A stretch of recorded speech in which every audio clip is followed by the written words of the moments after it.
Praise the Lord प्रिय भाई और बहनों, हालेलुया। आज का वचन है लूका 18 का 13-14। Praise the Lord.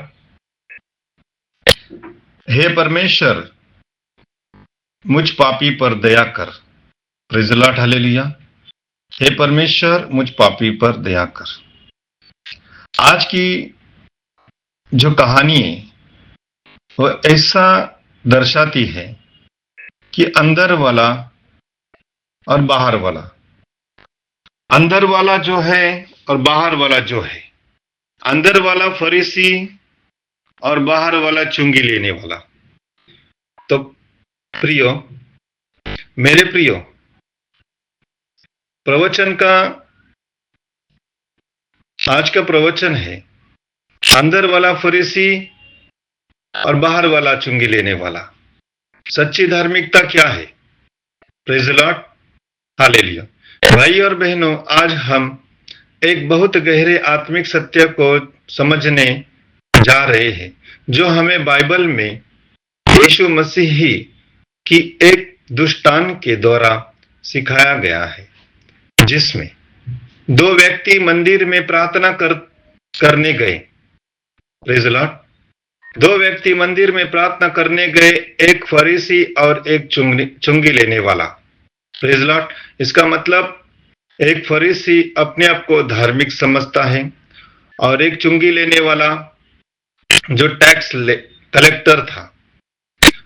और यह कहानी केवल दो व्यक्तियों की नहीं है, बल्कि हमारे दिल की स्थिति को प्रकट करती है। फरीसी बाहर से, प्रेज़ द लॉर्ड, फरीसी बाहर से धार्मिक दिखाई देता था।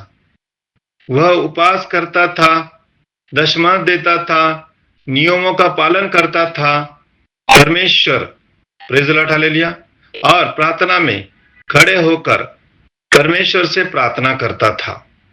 Praise the Lord, hallelujah. और हे परमेश्वर, मैं धन्यवाद करता हूं कि मैं और लोगों के जैसा नहीं हूं, लेकिन इसके शब्दों के पीछे घमंड था,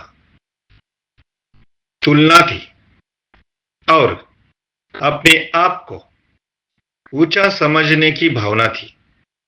वह बाहर से धार्मिक था, लेकिन अंदर से उसका हृदय कठोर और घमंडी था। दूसरी ओर देखेंगे मेरे प्रिय भाई और बहनों, चुंगी लेने वाला था जिसे समाज पापी मानता था।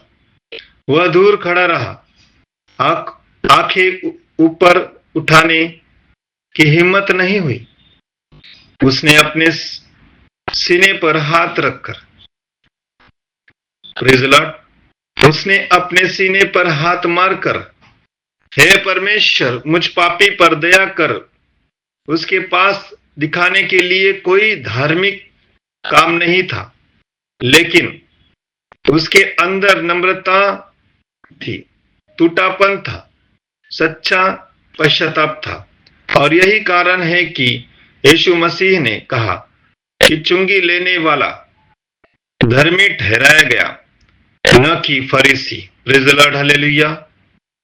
तो इसलिए प्रिय भाई और बहनों, यह वचन हमें सिखाता है कि परमेश्वर बाहर का नहीं बल्कि अंदर का हृदय देखता है। प्रार्थना शब्दों से नहीं बल्कि दिल से सुनी जाती है। घमंड मनुष्य को परमेश्वर से दूर कर देता है और नम्रता मनुष्य को परमेश्वर के करीब लाती है। इसलिए हमें यह देखना है कि हम कोई बाहर से धार्मिक लेकिन अंदर से खाली, या बाहर से कमजोर लेकिन अंदर से सच्चे। Praise the Lord, hallelujah. निष्कर्ष, परमेश्वर इस वचन के द्वारा आपको आशीष करे। जो अपने आप को छोटा करता है वही परमेश्वर के सामने बड़ा ठहराता है। Praise the Lord, hallelujah. तो परमेश्वर इस वचन के द्वारा परमेश्वर आपको आशीष करे। जय मसीह, जय महाराष्ट्र।